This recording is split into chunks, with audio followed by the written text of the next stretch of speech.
Por definición, un pueblo fantasma es un asentamiento que fue abandonado debido a un desastre natural, por acciones del hombre o alguna otra razón. Los pueblos fantasma causan miedo e intriga a partes iguales, debido a las condiciones en las que se encuentran sus calles y edificios. En este episodio 23 de la segunda temporada de Leyenda Urbana MX, haremos un recorrido por distintos pueblos fantasma, ubicados en México.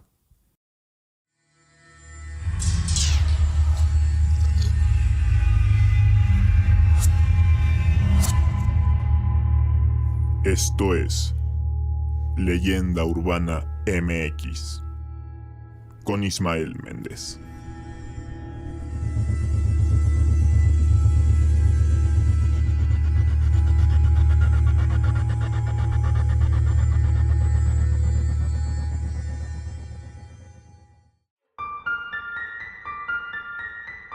¿Qué tal? Sean bienvenidos a Leyenda Urbana MX, el podcast en el que semana a semana hacemos un recorrido a través de las leyendas urbanas, históricas y de terror que le han dado la identidad cultural a México. Esta semana vamos a tocar un tema sumamente interesante y que de hecho me han estado sugiriendo desde hace algún tiempo en comentarios y redes sociales. Me refiero a los pueblos fantasma y específicamente a todos aquellos ubicados en México. Cuando hablamos de un pueblo fantasma, se nos viene a la mente, o al menos a mí se me viene a la mente, el clásico pueblo estadounidense ubicado en el desierto. Pero esto no es más que un estereotipo que se ha formado en Hollywood y otras producciones. La realidad es que las condiciones o el paisaje de estos pueblos tan intrigantes resulta ser bastante diferente y variado. Como mencioné en la introducción, un pueblo fantasma es un asentamiento o una ciudad que fue abandonada por sus habitantes. Las razones pueden ser diversas, desde el agotamiento de los recursos naturales en la región hasta desastres naturales, pasando por guerras, cambios en la actividad económica o en las vías de acceso y comunicación. Generalmente, en estos lugares quedan los restos de las calles, los caminos, las construcciones y demás obras hechas por la mano del hombre, pero en evidente estado de decadencia e incluso con elementos naturales como plantas y árboles creciendo en ellos, que han ido ganando terreno y recuperando el lugar que alguna vez les perteneció antes de la llegada de los humanos. La combinación de todos estos factores les da un aire sombrío, tétrico y hasta aterrador, por qué no decirlo. De hecho, su aspecto es tan atractivo que muchos de ellos se han convertido en lugares sumamente turísticos y visitados. Sin embargo, y a pesar de su nombre, los pueblos fantasma no necesariamente están relacionados con cosas sobrenaturales o paranormales, aunque hay algunos en los que sí se cuentan historias de apariciones y espectros. Entre los pueblos fantasma más famosos y conocidos del mundo, yo creo que está Pripyat, una ciudad ubicada en el norte de Ucrania, en la región de Kiev, muy cerca de la frontera con Bielorrusia. Esta quedó en el abandono ya que formó parte de la zona de exclusión tras el famoso y trágico accidente nuclear de Chernobyl, mismo que ocurrió el 26 de abril de 1986. Es una zona con alta actividad radioactiva. Se estima que la expulsión de radiación fue unas 500 veces mayor que la liberada por las bombas atómicas de Nagasaki e Hiroshima en los últimos compases de la Segunda Guerra Mundial por allá de 1945. Por lo tanto, quedó sumamente afectada esta ciudad y tuvo que ser evacuada. Si ustedes ven fotos de ella, se podrán dar cuenta de lo espeluznante que luce en la actualidad. Luego, también están otros pueblos fantasma muy famosos, como Craco en Italia, Calico en California o Kolmanskop en Namibia. Pero en nuestro país, aquí en México, también hay varios de ellos con historias interesantes, tanto antes como después de su abandono. ¿Conoce usted un lugar llamado Comala? Para allá mismo voy, señor. ¿Y a qué va Comala? Si se puede saber. Voy a ver a mi padre. Ah, se alegrará de verlo. Después de tantos años que nadie viene por aquí. ¿Y qué trazas tiene su padre? Si se puede saber. No lo conozco. Solo sé que se llama Pedro Páramo. El más sonado de todos, aunque muchos no sepan que pertenece a la categoría de pueblo fantasma como tal, es Real de 14, ubicado en el estado de San Luis Potosí. Su nombre original fue Real de Minas de Nuestra Señora de la Limpia Concepción de Guadalupe de los Álamos de 14. La historia de este lugar se dice que comenzó en 1773, cuando los mineros Sebastián Coronado y Manuel Martínez hallaron una de las minas de plata más fructíferas del Virreinato de la Nueva España, aunque he encontrado otras fuentes en las que se menciona que desde antes ya existía ahí un pequeño pueblo minero y que alrededor del año 1777 se encontraron vetas más ricas y que fue a partir de ese momento en el que creció la actividad minera y a su vez pues también la ciudad tuvo un gran crecimiento y un gran avance.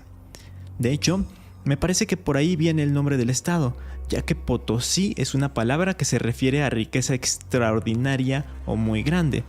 Cuando estuve en Perú, un guía me comentó que en Bolivia existe una ciudad llamada Villa Imperial de Potosí, que perteneció al Virreinato del Perú, y justamente también era una zona minera y con muchos recursos de ese tipo.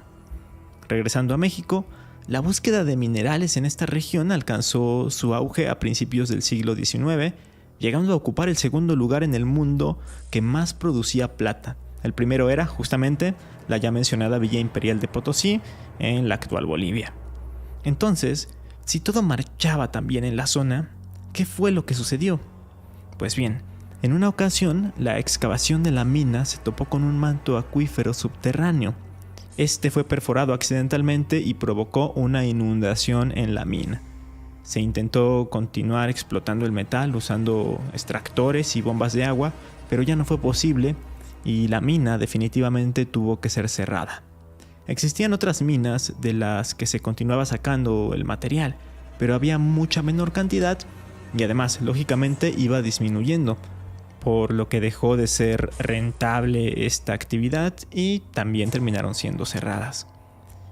Así pues, poco a poco, los mineros, trabajadores y sus familias fueron emigrando hasta dejar la ciudad totalmente abandonada y convertida en un auténtico pueblo fantasma con sus calles vacías, sus casas polvorosas y sus edificios desgastados por el paso del tiempo.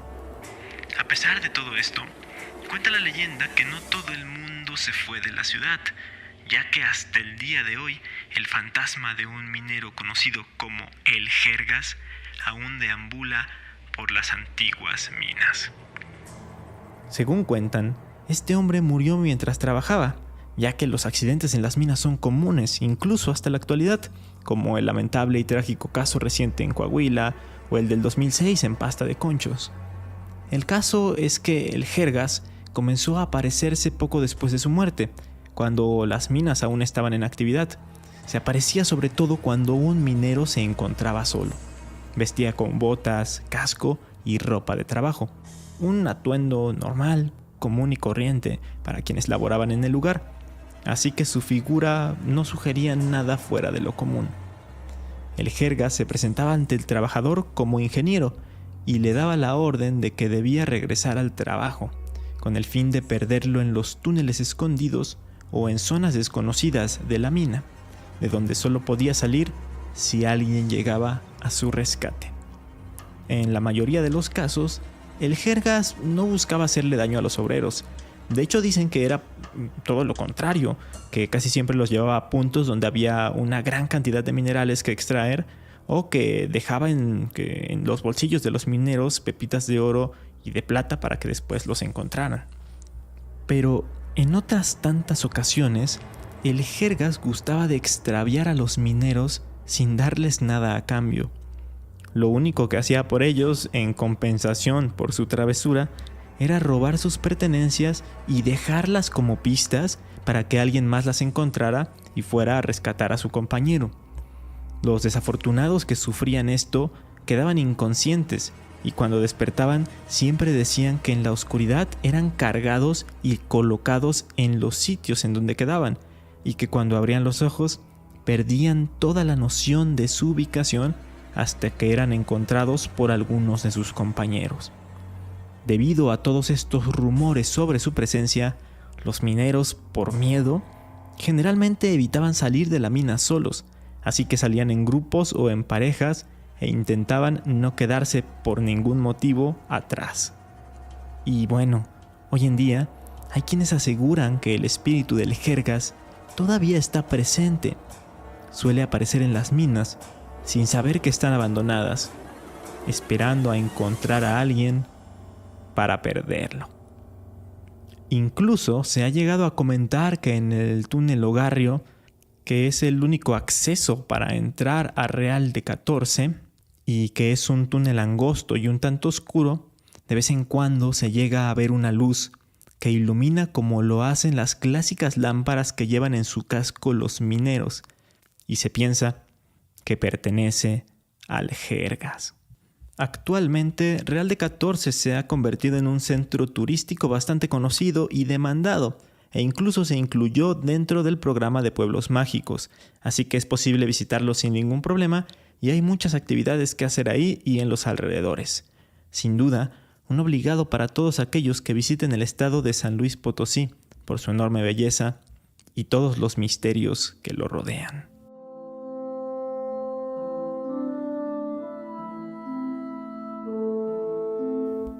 Vamos con otro ex pueblo minero, pero ahora ubicado en el estado de Guanajuato, Mineral de Pozos.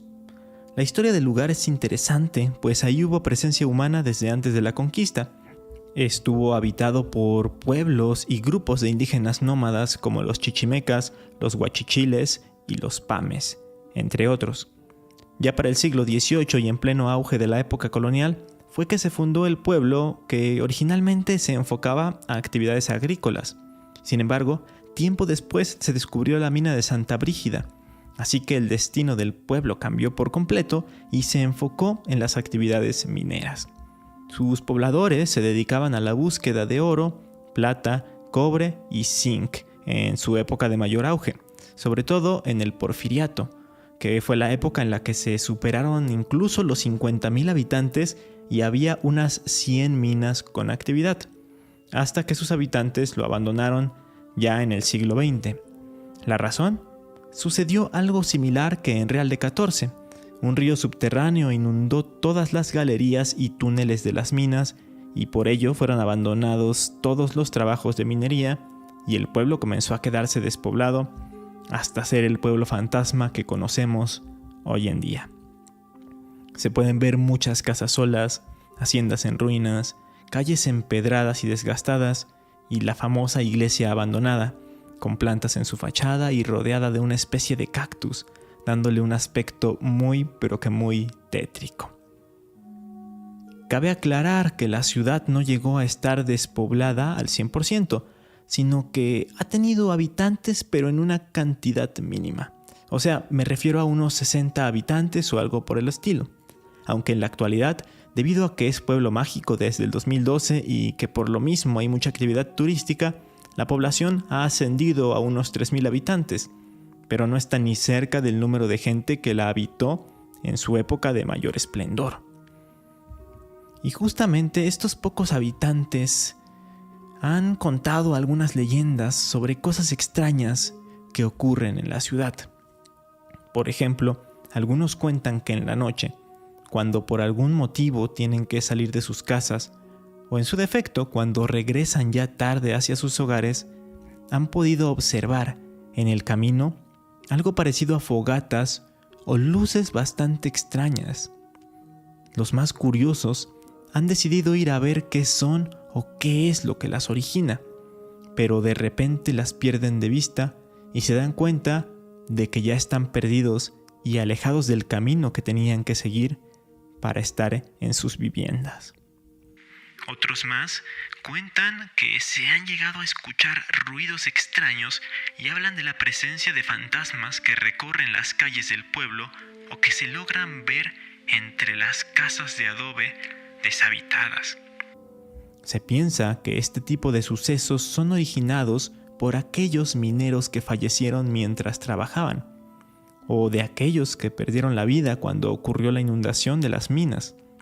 Es por eso que los pobladores se encargan de limpiar y adornar las antiguas tumbas que yacen en el cementerio de la región. Además, ponen ofrendas en algunas de las ruinas y exhaciendas. También colocan veladoras en las minas que están abiertas al público. Esto como una forma de honrar la memoria de cada una de las personas que perecieron en el lugar y con el objetivo de buscar el descanso eterno de estas pobres almas en pena. Hay otras historias que van más allá de la aparición de mineros o de antiguos habitantes de la localidad, pues se cuentan leyendas sobre las apariciones de seres de otro mundo. Por ejemplo, se habla de la presencia de nahuales, o están también quienes dicen que las luces extrañas antes mencionadas no son sino brujas que están acechando alrededor del pueblo, pues en ocasiones se les ha llegado a ver en forma de bolas de fuego. Otros más hablan de las apariciones de grandes perros en la carretera, los cuales desaparecen tan rápido como aparecen. Hay otra historia interesante del lugar, aunque esta ya no está relacionada con nada sobrenatural, y es que en la plaza del pueblo hay una placa colocada por el centenario de la Revolución, en su conmemoración, digamos, y en ella aparecen dos nombres, Encarnación Holguín y Juana Lucio. Esta última, también conocida como Juana Gallo, apodo que se ganó por su carácter particularmente fuerte, durante la Revolución Mexicana se encargó de preparar el terreno para apoderarse del Palacio Municipal ubicado en las inmediaciones de Mineral de Pozos. Se encargó de reunir armas y pólvora para dar el golpe, además de que agrupó a la gente que quisiera unirse a la lucha. Pero se dice, solo se dice, y no estoy asegurando nada, que muchas de las cosas que se saben de ella son únicamente mitos, como su participación en la toma de Zacatecas en 1914, pues se asegura que muchas de las grandes historias y hazañas que supuestamente hizo, las contaba ella mientras estaba bajo los efectos del alcohol. Así relataba fantasiosas historias acerca de su amistad con Pancho Villa y de cómo transcurrían sus días en la Revolución Mexicana durante las batallas. Y luego estas historias se iban pasando de boca en boca por la gente de la época. El caso es que su figura fue tan popular que hasta le hicieron una película protagonizada por nada más y nada menos que María Félix. Además también tuvo corridos y muchas otras cosas. Lo que sí es cierto es lo de la placa, que se puede ver ahí en la Plaza Zaragoza de Mineral de Pozos. De hecho, se hizo un homenaje en ese sitio a ella y a su esposo Encarnación Holguín por su participación en el movimiento revolucionario, con la participación de la Secretaría de la Defensa Nacional y toda la cosa. En la actualidad, como bien lo dije antes, Mineral de Pozos es un pueblo mágico y en él se pueden hacer recorridos por sus míticas calles, ver los vestigios de las haciendas y hasta conocer los antiguos yacimientos mineros.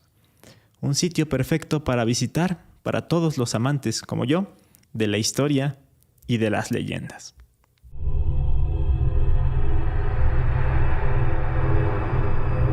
Por último, vamos a hablar de Aranzazú del Cobre. Este pueblo está ubicado en la localidad de Concepción del Oro, en el estado de Zacatecas. En su tiempo de bonanza estaba dedicado a, ¿adivinaron?, la actividad minera. Parece una constante en México, muchos asentamientos mineros tuvieron como destino el abandono de sus habitantes, y parece una constante también que la mayoría de los pueblos fantasma hubieran estado dedicados a la minería. Total, cuando aún estaba habitado y había mayor movimiento hace más de 100 años, se extraían materiales como oro, plata y cobre. Vivían en él unas 3,000 personas, mismas que cómodamente podían llevar a cabo sus vidas con su labor en las minas. Sin embargo, poco a poco el trabajo comenzó a disminuir porque los recursos obtenidos en las minas también iban disminuyendo. Es lógico, son recursos no renovables y al no poder desarrollar alguna otra actividad en la zona para subsistir, algunos mineros y sus familias tuvieron que salir de Aranzazú a buscar mejores oportunidades. Hay que tomar en cuenta que esta localidad está ubicada entre varios cerros, como muchas de las otras ciudades mineras también. Esto trajo consigo el inminente cierre de los negocios y por consecuencia, después del cierre de los negocios, en mayor cantidad las personas iban dejando atrás el lugar. Actualmente, únicamente viven 3 personas en el pueblo, Eso es lo que supe o lo que leí, porque estuve viendo también algunas entrevistas de hace ya varios años y se entrevistaba siempre a un señor que de ya avanzada edad. Entonces esperemos que el señor siga con vida, por lo tanto pues estarían estas 3 personas aún. Si alguien sabe algo más, pues avíseme. Pero bueno, por tener únicamente a estas 3 personas habitando el lugar, se le considera un pueblo fantasma. Entre las construcciones más atractivas que tiene está el antiguo templo dedicado a la Virgen de Aranzazú, de la cual toma su nombre el pueblo y que de hecho es el único lugar que recibe mantenimiento y hasta se le hace su fiesta patronal cada 8 de septiembre. O también está el tenebroso panteón que está sobre una montaña, con sus tumbas antiguas y algunas abiertas, en las que se leen fallecimientos de finales de los años 1800 y de los primeros años de 1900. Otra curiosidad es que si se observan con detenimiento y se hacen cuentas con las fechas en las cruces y de las lápidas, se puede ver que en aquella época morían muchísimos niños, pues bastantes de estas tumbas pertenecen a menores de edad. A diferencia de los otros 2 pueblos mencionados, este es el menos turístico. No es parte del programa de los pueblos mágicos y además ahí no hay hoteles ni servicios tan establecidos justo para los turistas. Es más como ir a la aventura si es que se quiere visitar, pues quienes deciden ir optan por acampar en los alrededores. Lo que sí hay son una gran cantidad de leyendas. Por ejemplo, ha habido avistamientos de seres de otros planetas. En la punta del Cerro del Temeroso, que es uno de los cerros que rodean al pueblo, se comenta que de vez en cuando se para un ovni y que incluso la vegetación de la zona queda marcada cuando el objeto volador no identificado hace fricción con la superficie y también pues al aterrizar y al despegar para irse de la zona. También se cuenta que al anochecer se escucha como el trotar o el galopar de unos caballos y también se escuchan cadenas que son arrastradas por el suelo. Además de que se reflejan luces que provienen de lugares desconocidos. Estas luces, al igual que en Mineral de Pozos, se ha llegado a pensar que son brujas convertidas en bolas de fuego. Igual se asegura que al entrar al panteón se puede sentir una extraña sensación, tal como si alguien te estuviera siguiendo o vigilando. Es decir, te sientes observado en todo momento. Hace un par de meses, el conocidísimo Dross subió un video a su canal llamado 3 videos inquietantes de 2021. En él cuenta y muestra una experiencia que vivió un explorador y aventurero llamado Jimmy Jiménez. Él visitó Aranzazú del Cobre y grabó su experiencia. En una parte de su aventura entra a una de las casas abandonadas del pueblo y la recorre por dentro. Pero en ese recorrido hay un detalle algo curioso, del que de hecho no se dio cuenta ni él ni mucha gente, sino hasta que una persona muy observadora se lo comentó. Y es que cuando va entrando en la propiedad, se logra apreciar a un peluche, un muñeco de tamaño considerable que está sobre una silla. Se ve que está boca abajo. Entonces Jimmy no le da importancia y pasa a caminar por las habitaciones, que por cierto se ven sombrías, desgastadas y con la pintura cayéndose a pedazos quizá por la humedad. Ya cuando está terminando el recorrido y va de salida, pasa por la misma habitación del peluche, pero ahora ha cambiado de posición. Se ve que ya no está boca abajo como al principio, sino que está completamente sentado y viendo hacia el frente, como si alguien lo hubiera agarrado y lo hubiera acomodado. Lo más misterioso de todo esto es que Jimmy no iba acompañado de nadie, así que nadie pudo haberlo movido. ¿Habrá sido una de las almas en pena de las que, según los pocos pobladores, siguen deambulando por el pueblo? No sé ustedes, pero creo que estos lugares, más allá de todas las historias sobrenaturales, tienen su encanto. Son muy particulares y es como visitar el pasado. Se detuvo el paso del tiempo en ellos en el momento que fueron deshabitados. ¿Ustedes han visitado o se atreverían a visitar algún pueblo fantasma? ¿Qué otros pueblos o leyendas relacionadas con ellos conocen? háganmelo saber a través de redes sociales. Recuerden que las fotos de todos estos pueblos y de otras cosas mencionadas durante el episodio estarán en las notas del episodio, mismas que publico en el Instagram y el Facebook Leyenda Urbana MX, para que vayan a seguirme y puedan verlas. Mientras tanto, vamos con las recomendaciones. En primera instancia, quiero recomendarles un libro que se llama El mundo sin nosotros, escrito por Alan Weisman en 2007, y es un libro que habla de cómo sería el mundo si los humanos desapareciéramos. Te explica cómo pues, la vegetación iría apoderándose de las ciudades y bueno, pues es más o menos lo que se puede ver en estos pueblos abandonados que pues la naturaleza toma el lugar que le pertenecía. De hecho, con este libro, Neil Druckmann y su equipo de Naughty Dog se basó o se inspiró para hacer los escenarios del conocido juego The Last of Us. Luego está una película, la película de Pedro Páramo, que es la adaptación de la grandiosa novela de Juan Rulfo.